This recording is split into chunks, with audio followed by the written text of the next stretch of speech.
Au nom de Jésus-Christ, c'est un grand honneur pour moi d'être parmi vous au nom du Seigneur pour partager cette toute petite parole du Seigneur dans mon cœur pour vous et pour moi et pour son peuple.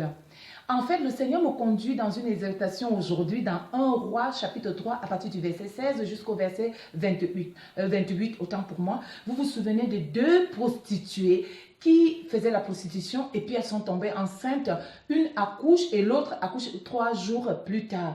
La Bible dit que l'une d'elles a perdu son enfant pendant la nuit et l'autre qui avait son enfant vivant s'est vu remplacer ce bébé vivant par un bébé mort. Voilà les deux femmes qui se retrouvent chez Salomon. Et Salomon, tout de suite, venait de recevoir le trône, venait d'être consacré, venait d'être assis sur le trône de son feu papa David. Et la Bible dit que Salomon avait demandé à Dieu une seule chose. Je veux la sagesse, l'intelligence pour pouvoir gouverner ton peuple. Mais Dieu lui dit, waouh, tu ne demandes rien d'autre, je vais te donner ce que tu as demandé et même ce que tu n'as pas demandé, à savoir un règne paisible et un règne puissant et plus de cela, la richesse et la sagesse.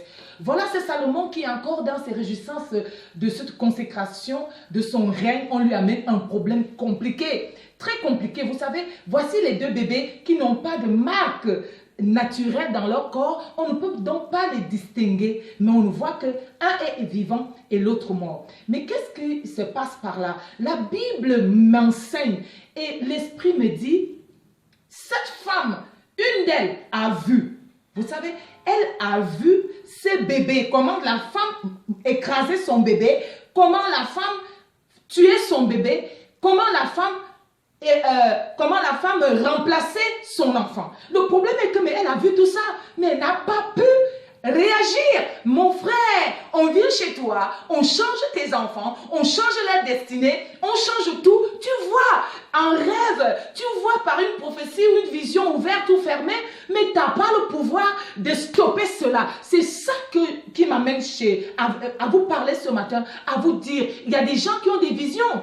Il y a des gens qui ont des révélations, mais à quoi vous servent ces révélations si vous ne pouvez pas changer votre destinée? À quoi te sert une prophétie si elle est incapable de s'accomplir, si elle est capable d'être orientée en ta faveur? Parce qu'il y a les prophéties positives, il y a les prophéties négatives. Voici cette femme qui va témoigner qu'elle a vu. Il y a des gens donc. Pourquoi cette femme a vu, mais elle n'a pas pu? Parce que la Bible dit que dans la nuit, c'est en ce moment que les choses se sont passées. Le jour, nous devons passer la journée à recevoir les âmes offensives, les âmes défensives dans la parole de Dieu. La Bible dit que la parole de Dieu est une arme. Et cette arme nous permet maintenant dans la nuit de combattre et de vaincre l'ennemi. Cette femme était prostituée. Elle était donc hors de la canalisation de l'Éternel. Voilà que elle ne peut pas vaincre l'ennemi, pourtant elle a vu l'ennemi. Nous avons vu parfois l'ennemi entrer dans les maisons des chrétiens. L'ennemi s'est infiltré dans votre destinée, vous tout vous arrachez et vous n'avez pas la force. Un peu comme cet homme qu'on appelait Simon-Pierre. Pendant le jour, Jésus lui demande, est-ce que tu m'aimes Pierre? Oui, je t'aime Jésus 3 fois. Alors qu'il aurait pu dire à Jésus, je n'ai pas suffisamment de force pour t'aimer. Je sais qu'il va se passer des choses. Je veux que tu m'aides. Mais Simon-Pierre ne le fait pas. Il est trop fier de lui. Il est trop confiant de lui. Et qu'est-ce qui se passe? Le Seigneur lui dit, le coq ne chantera pas 3 fois. Le jour symbolise ce que nous recevons. L'enseignement, l'édification. La nuit symbolise l'obscurité, les ténèbres, le combat. Et aussi la victoire. Et si nous n'avons pas suffisamment travaillé le jour, Romains 28, verset 36 dit, pendant le jour, nous vivons des atroces choses, nous vivons l'humiliation, nous sommes tués dans certaines de nos vies qui sont parallèles et contraire à la vision du jour, à la vision du Seigneur. Autant pour moi, nous faisons quand nous nous sacrifions pendant le jour, à servir Dieu, à aller à l'église, à nous donner corps et âme, à abandonner beaucoup de choses, et afin que quand vient la nuit c'est le symbole de l'attaque de l'ennemi. La nuit c'est quand les sorciers se lèvent. La nuit c'est quand les affrontements, les affrontations, les combats, les guerres surgissent au chemin de ta vie. Et alors, si tu n'as pas suffisamment été debout, si tu n'étais pas suffisamment édifié, le jour, la nuit, tu risquais d'être comme cette femme. Heureusement, cette femme a renoncé à sa bénédiction.